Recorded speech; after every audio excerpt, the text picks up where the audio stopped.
مقدس مقام رہا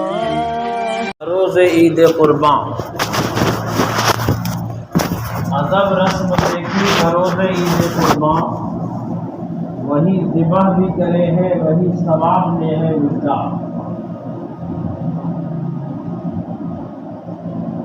معزز بزرگوں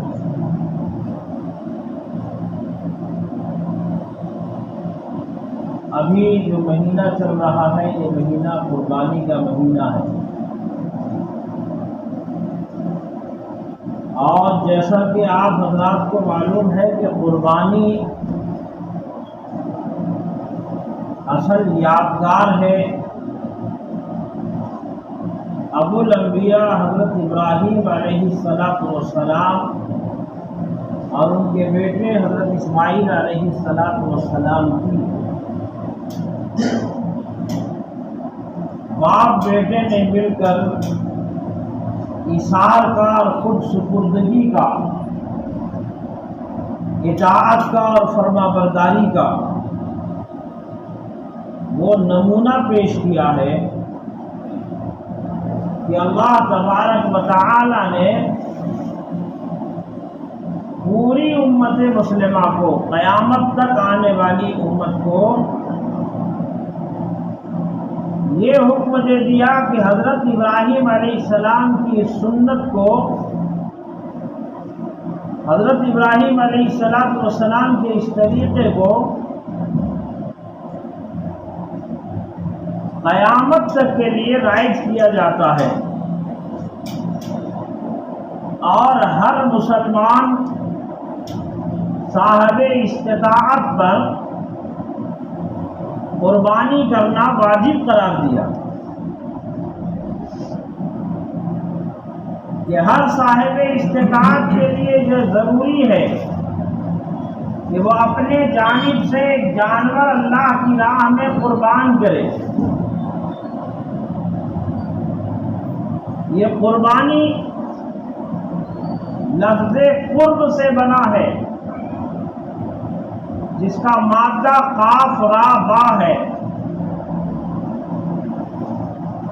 قربانی کا معنی ہوتا ہے تقرب حاصل کرنا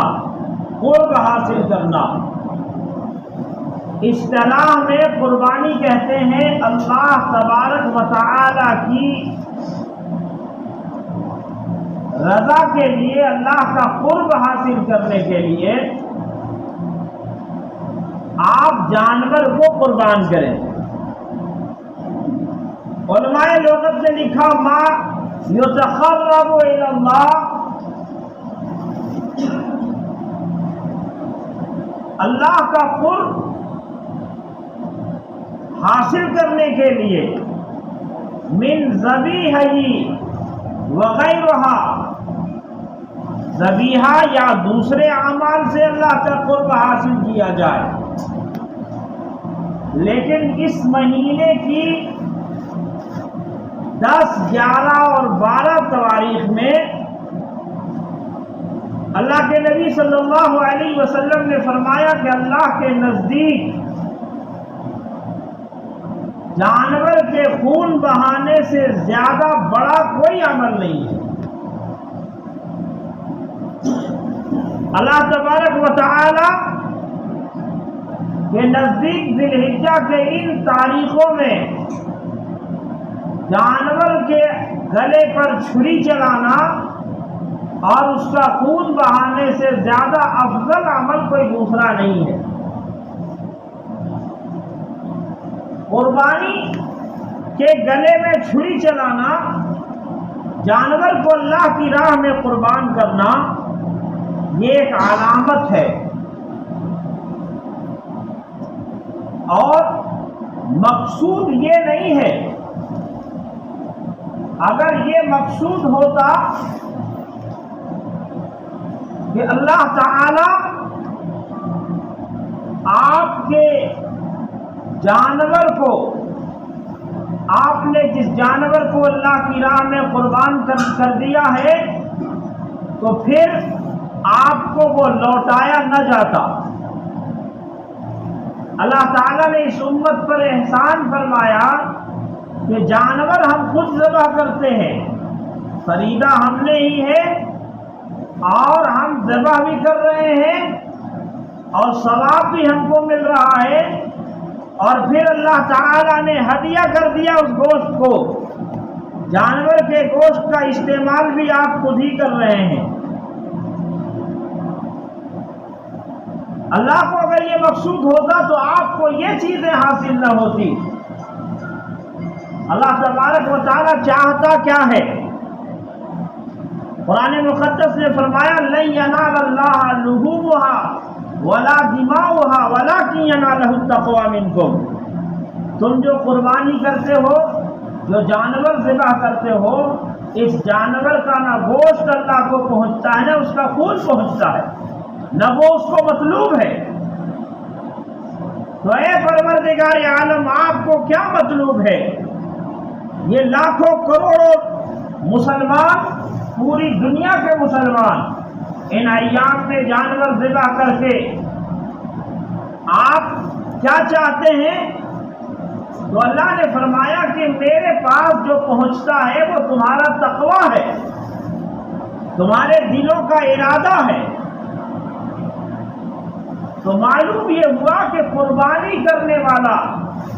قربانی کرنے سے پہلے اپنے نیتوں کو ٹٹولے، اپنے دل کے ارادے کو دیکھے کہ تمہارے دل میں ارادہ کیا ہے۔ اور مسئلہ علماء نے لکھا ہے کہ بڑے جانور میں 7 حصے ہوتے ہیں، اگر 6 لوگ قربانی کی نیت کر رہے ہیں اور ایک آدمی صرف یہ نیت کر لیا کہ چلو گوشت کھائیں گے، ایک حصہ رکھ لیتے ہیں، گوشت کی نیت کر لیا، تو یہ لکھا علماء نے، فقہاء نے، کہ وہ 6 کی بھی قربانی درست نہیں ہوگی۔ اس لیے جو حصے دار ہوتے ہیں، جن کے ساتھ مل کر آپ قربانی کر رہے ہیں، ان کو بھی دیکھنا ضروری ہے، ان کو بھی بتانا ضروری ہے، ان کو بھی سمجھانا ضروری ہے۔ اس لیے کہ اللہ تعالیٰ کو آپ کا گوشت مطلوب نہیں ہے اور جانور کا خون مطلوب نہیں ہے، آپ کا تقویٰ، آپ کی نیت، آپ کا ارادہ، یہ علامت اس بات کی ہے کہ آپ جانور کے گلے پر چھری نہیں چلاتے ہیں، بلکہ جو آدمی تصورات کی دنیا میں چلتا ہے اور اللہ تعالیٰ کا قرب چاہتا ہے، رب العالمین کی چاہت میں اپنے آپ کو فنا کر دینا چاہتا ہے، اس کے لیے تو بڑی بات یہ ہے کہ وہ جانور کے گلے میں چھری نہ چلا کر کے اپنے گلے میں چھری چلا رہا ہے، اور وہ یہ احساس کرتا ہے مولا آج تو نے ہمیں یہ حکم دیا کہ ہم تیری راہ میں جانور ذبح کریں، کل اگر اسلام کے لیے ہمیں اپنی جان دینے کی ضرورت پڑے گی تو ہم پیچھے نہیں ہٹیں گے۔ اس لیے کہ اس کی جو تاریخ ہے اور قربانی کا جو تعلق ہے وہ ایثار سے ہے، قربانی کا تعلق قربانیوں سے ہے، قربانی کا تعلق خود سپردگی سے ہے۔ حضرت ابراہیم علیہ السلام اللہ تبارک و تعالیٰ کے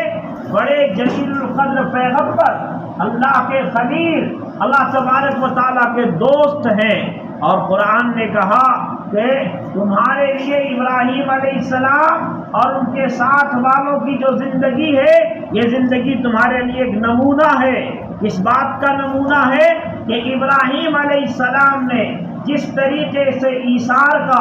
ابراہیم علیہ السلام نے جس طریقے سے اطاعت کا، ابراہیم علیہ السلام نے جس طریقے سے خود سپردگی کا، سرنڈر کا نمونہ پیش کیا ہے، یہ نمونہ تمہارے لیے ایک ماڈل ہے۔ تم اس کو اپنی زندگی میں اتارو اور اپنے آپ کو اللہ کے حوالے کرو، اللہ تعالیٰ کی اطاعت میں اپنا سب کچھ قربان کرنے کے لیے تیار ہو جاؤ۔ حضرت ابراہیم علیہ السلام کو بڑھاپے میں اللہ نے اولاد عطا کی، ضعیف العمر ہے،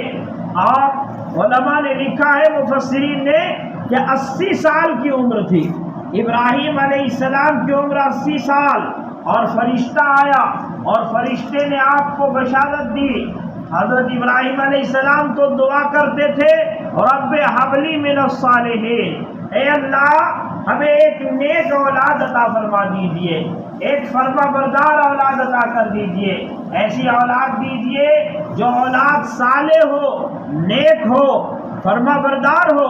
تو اللہ تعالیٰ نے کہا فَبَشَّرْنَاهُ بِغُلَامٍ حَلِيمٍ، ہم نے پھر ایک بردبار اور حلیم الطبع بیٹے کی اور اولاد کی خوشخبری دی ابراہیم کو۔ پھر جب وہ بالغ ہو گیا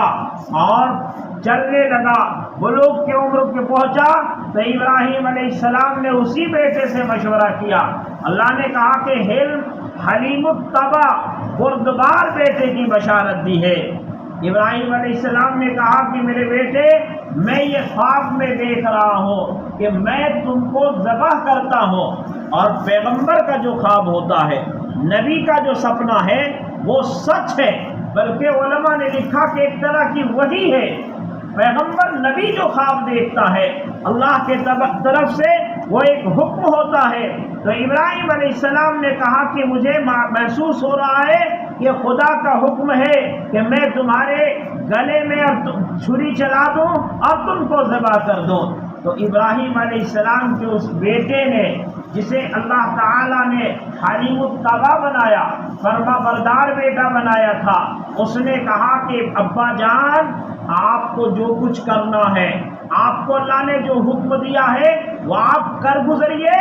ہم کو آپ انشاءاللہ صبر کرنے والوں میں پائیں گے، ہمیں آپ صابر پائیں گے۔ چنانچہ ایک پروگرام بنا، اور اس پروگرام کے تحت یہ بیٹا حضرت اسماعیل علیہ السلام جو پلاننگ کر رہے ہیں، ابا جان سے کہتے ہیں کہ وہ مقام پر جب چلے گئے مینا، جہاں آج حجاج کرام پہنچے ہوئے ہیں، آج 8 ذی الحجہ ہے، وہاں کے اعتبار سے شاید آج عرفہ کا دن ہو عرب میں، آج 9 ذی الحجہ وہاں ہے، 8 ذی الحجۃ الحرام کو تمام حجاج وہاں پہنچے ہوئے ہیں، اور پھر 10 کو اسی مینا میں وہ قربانی کریں گے جہاں اسماعیل علیہ السلام کو ذبح کرنے کی کوشش کی گئی تھی، یا اللہ تعالیٰ کے حکم سے ابراہیم علیہ السلام اپنے بیٹے کے گلے میں وہاں چھری چلا رہے تھے۔ وہ مقام مینا ہے جہاں اسماعیل علیہ السلام نے اپنے ابا سے کہا، ابا جی آپ میرے ہاتھ پاؤں باندھ دیجئے، ممکن ہے کہ آپ میرے گلے پر چھری چلائیں گے تو میں تڑپوں گا، اور آپ اپنی آنکھوں میں پٹی باندھ لیجئے، میں آپ کا بیٹا ہوں، میں آپ کی اولاد ہوں، آپ میرے چہرے میں، اپنے چہرے میں پٹی باندھیے، اپنی آنکھیں بند کیجئے، اور مجھے منہ کے بل لٹائیے، تاکہ باپ بیٹے کی آنکھیں چار نہ ہو سکتا ہے کہ باپ چھری چلاتے ہوئے اپنے بیٹے کی آنکھوں میں آنکھیں ڈال دے، اور اس کی محبت، فطری محبت غالب آ جائے، اور آپ کا ہاتھ رک جائے، آپ ٹھہر جائیں اللہ تبارک و تعالیٰ کی اطاعت سے، اور اللہ کے اس حکم کو پورا کرنے سے آپ ٹھہر جائیں، رک جائیں، آپ کی محبت غالب آ جائے۔ اس لیے بہتر بات ہے کہ نہ آپ ہمیں دیکھیں، نہ ہماری آنکھیں آپ کو دیکھیں گے، نہ باپ بیٹے کی آنکھیں چار ہوں گی، نہ فطری محبت غالب آئے گی۔ اللہ تبارک و تعالیٰ کی اطاعت کے سامنے، اللہ رب العزت کے حکم کے سامنے یہ تمام رشتے ہیچ ہو جاتے ہیں، ختم ہو جاتے ہیں۔ چنانچہ ابراہیم علیہ السلام نے اپنے بیٹے کے گلے میں چھری چلا دی، دنیا نے دیکھا، اللہ تبارک و تعالیٰ نے فرمایا اِنَّ هَذَا لَهُوَ الْبَلَاءُ الْمُبِينُ، ابراہیم یہ تمہارے لیے بڑا امتحان تھا، اس سے بڑا امتحان کیا ہوگا؟ بہت آسان ہے انسان چھوڑ دے مال و زر اپنا، بہت آسان ہے انسان چھوڑ دے تخت سلیمانی، یہ سب آسان سے آسان تر ہے، لیکن بہت مشکل ہے اپنے ہاتھوں سے اپنے بیٹے کی قربانی، جس قربانی کو اسماعیل علیہ السلام نے پورا کر دیا۔ تو میں آپ سے عرض یہ کر رہا تھا کہ نیتوں کو درست کیا جائے، تقویٰ کے لیے قربانی کی جائے۔ قربانی یہ ایک دن کی چیز نہیں ہے، ایک قربانی جانور کو ذبح کرنا ہے، اور دوسری قربانی یہ ہے کہ آپ اس جانور کو ذبح کرنے کے بعد اطاعت شعار بن جائے، اللہ کے احکام کے آگے اپنے آپ کو سرنڈر کر دیں، سپرد کر دیں۔ یہی اصل قربانی کا مقصد، قربانی کا ادیش ہے، فلسفہ قربانی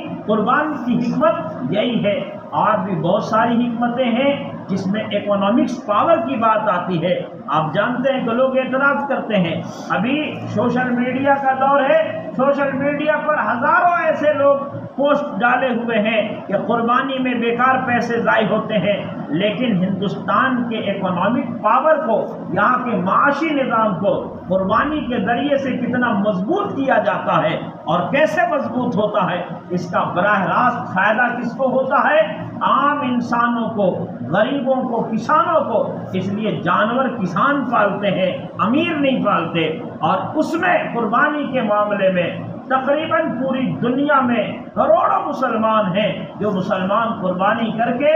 اور اس کو براہ راست نفع پہنچاتے ہیں عام پبلک کو، اس میں گھاس بیچنے والوں سے لے کر کے، چرانے والوں سے لے کر کے، آپ جوری بیچنے والوں تک اس میں لگے ہوئے ہیں، جن کو قربانی کے ذریعے سے یہ چیزیں رزق میسر ہوتی ہے۔ دوسری چیز یہ ہے کہ غریب پروری کا درس دیا جاتا ہے۔ حکم ہے کہ 3 حصہ کیا جائے قربانی کے گوشت کو، 3 میں 1 حصہ غریبوں کا، 1 حصہ دوستوں کا، 1 اپنے گھر کے لیے۔ تو اس طریقے سے قربانی کریں، قربانی کے مقصد کو پورا کریں۔ اللہ تبارک و تعالی ہم تمام لوگوں کو اخلاص کے ساتھ، للہیت کے ساتھ قربانی کرنے کی توفیق نصیب فرمائے۔ ایک ضروری اعلان یہ ہے کہ آپ جانتے ہیں کہ اتوار کو یعنی 10 تاریخ کو اس ذی الحجہ میں یہ ہوا کہ اردو اور انگریزی مہینے دونوں ایک ہو گئے۔ 10 جولائی اور 10 ذی الحجہ یہ عید الاضحیٰ کا دن ہے۔ آپ کے معلومات شہر میں عیدگاہ میں 7:30 بجے نماز ہے عید الاضحیٰ کی، اور 5:40 پر نماز ہے جامع مسجد میں۔ جہاں جس کو سہولت ہو اس اعتبار سے نمازیں ادا کریں۔ ایک اور عمل ہے ذی الحجہ کے مہینے میں جو واجب ہے ہر مسلمان پر، مرد پر اور عورت پر، وہ کیا ہے؟ کل صبح فجر کے وقت سے لے کر کے 13 تاریخ کی عصر تک ہر فرض نماز کے بعد مردوں کو بلند آواز سے اور مستورات کو آہستہ آواز سے تکبیر تشریق کہنا، اللہ اکبر اللہ اکبر، لا الہ الا اللہ اللہ اکبر اللہ اکبر وللہ الحمد نہیں کہنے والا گنہگار ہوگا۔ اس کا اہتمام کیا جائے، سنتوں سے فارغ ہو جائے۔